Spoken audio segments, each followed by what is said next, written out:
स्वागत है आज के इस वीडियो में। मैथ्स 12 एनसीईआरटी 2 अंक के प्रश्न हम बताने वाले हैं, क्योंकि 5 अंक और 8 अंक मैंने आपको बता दिए हैं। अब बचे हैं 2 अंक। 2 अंक मैं 2-3 वीडियो अभी बनाने वाला हूं, जो मोस्ट इंपॉर्टेंट क्वेश्चन होंगे उसी के केवल बनाने वाला हूं। तो 2 अंक के महत्वपूर्ण प्रश्न आप देख लीजिए और हल के साथ ये बताने वाले हैं। पहली चीज ये ध्यान में दीजिएगा, जो भी हम प्रश्न बताने वाले हैं कोई श्योर नहीं कि वही प्रश्न आएंगे, लेकिन अगर आप वो रूल समझ लेते हैं तो उस रूल के अनुसार आप कोई भी क्वेश्चन कर लेंगे। ठीक, चलिए शुरू करते हैं।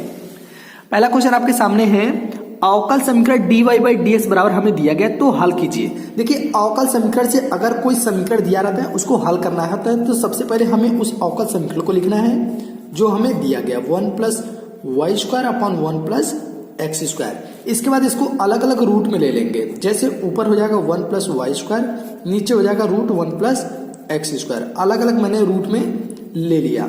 अब देखिए, x वाला को x के साथ रखना है, y को y के साथ रखना है। कैसे होगा ये देखिए, हम लिखेंगे dy बाई इस y को नीचे भेजेंगे तो ये हो जाएगा 1 प्लस वाई स्क्वायर बराबर इस dx को ऊपर भेजेंगे dx upon root 1 plus x square. x का x के लिए हो गया, y का y के लिए हो गया। अब करेंगे दोनों पक्षों का समाकलन।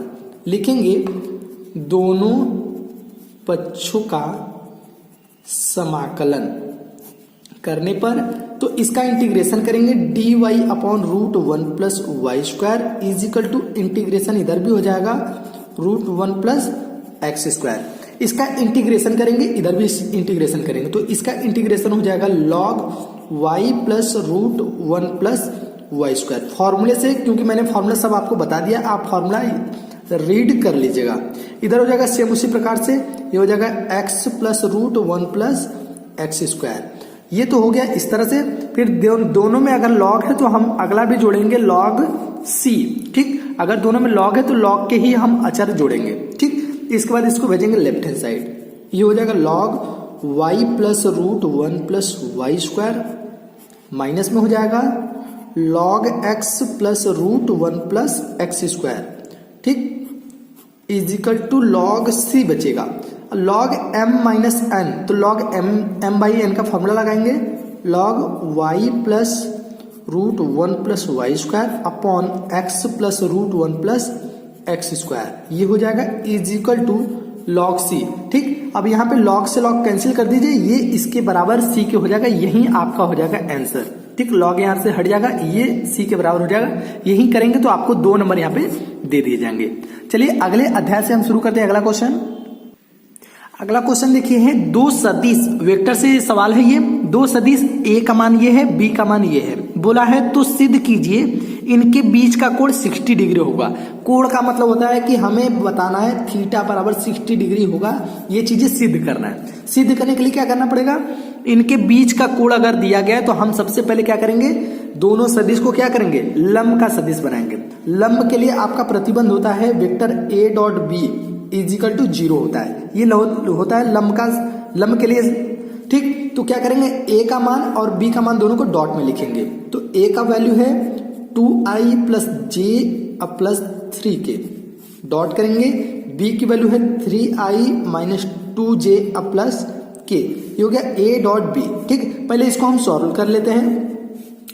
इसको सॉल्व करेंगे तो ये हो जाएगा 2 3 के 6, i से i करेंगे, फिर j का j से करेंगे -2, k से k करेंगे प्लस 3। तो यहाँ पे देखिए 3 9 में से 2 घटा देंगे, ये हो जाएगा 7। तो हमें मिल जाएगा a डॉट b बराबर 7। a डॉट b का वैल्यू तो हमें मिल गया 7। अब क्या करना है, हमें मॉड a ज्ञात करना है।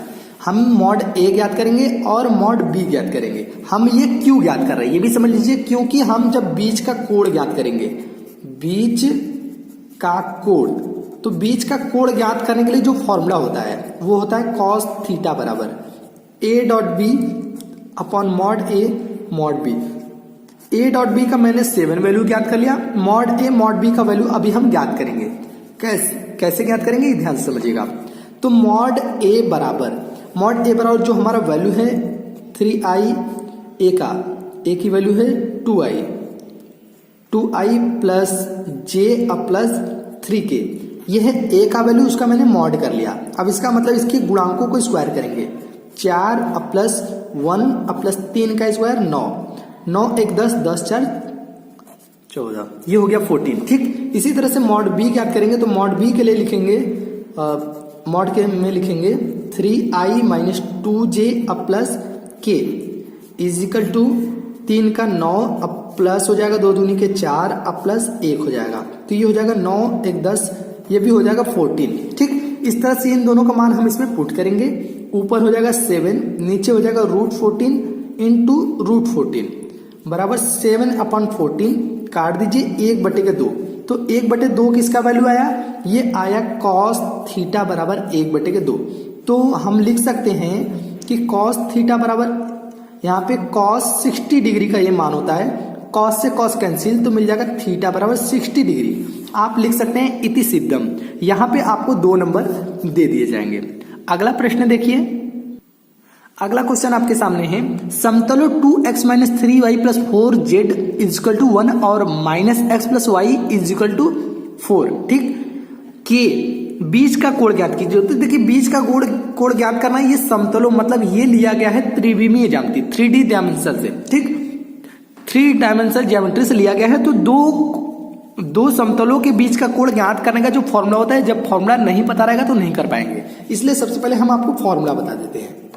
इस फॉर्मूले की मदद से आप ज्ञात कर सकते हैं। फॉर्मूला होता है कॉस थीटा बराबर a1 a2 plus b1 b2 अब प्लस c1 c2 टोटल के अपॉन रूट में a1 स्क्वायर अब प्लस b1 स्क्वायर अब प्लस c1 स्क्वायर डॉट होता है यहाँ पे a2 स्क्वायर अब प्लस b2 स्क्वायर अब प्लस c2 स्क्वायर। ठीक, ये तो हो गया फॉर्मूला। लेकिन इसमें हमें मान कैसे रखना है? देखिए ये दोनों हम पहले समतल ले लेते हैं। हमारा जो समतल दिया गया है वो है 2x माइनस 3y अब प्लस 4z बराबर 1। दूसरा है माइनस x प्लस y बराबर के 4। ये 2 समतल हमें दिया है। ठीक, तो यहाँ पे हम a1 b1 c1 c2 इस सब का मान कैसे ज्ञात करेंगे? देखिए a1 का वैल्यू हमें यहाँ पे मिल जा रहा है 2, b1 का वैल्यू मिल जा रहा है -3 ये, और c1 का वैल्यू मिल जा रहा है हमें c1 4 मिल रहा है। ठीक, इस तरह से हमें मिल गया। और ये जो 1 बचा है वो हो जाता है d1 का वैल्यू। तो d1 का वैल्यू मिल जाएगा। लेकिन हमें यहाँ पे इस सूत्र में d1 कहीं नहीं है, बस हम मान लिख लेते हैं। ठीक, इसी तरह से आते हैं दूसरे समतल के लिए। ये जो दूसरा समतल है, दूसरे समतल के लिए देखिए ये हो जाएगा a2 बराबर -1 और b2 बराबर हो जाएगा 1। ठीक, y के लिए 1 और c2 बराबर यहाँ पे z नहीं है तो वो हो जाएगा 0। ठीक, इसी तरह से d2 ज्ञात करेंगे। d2 बराबर क्या मिल जाएगा? 4 है तो इसको उधर भेजेंगे, ये हो जाएगा -4। ठीक, d2 बराबर -4। तो ये सभी वैल्यू उठा के हमें इसमें रख देना है। सिंपल है, चलिए रख के हम इसमें हल कर देते हैं। तो ये हो जाएगा कॉस थीटा बराबर 2 इंटू -1 अब प्लस -3 गुड़े 1 में वैल्यू रख रहा हूं जल्दी से।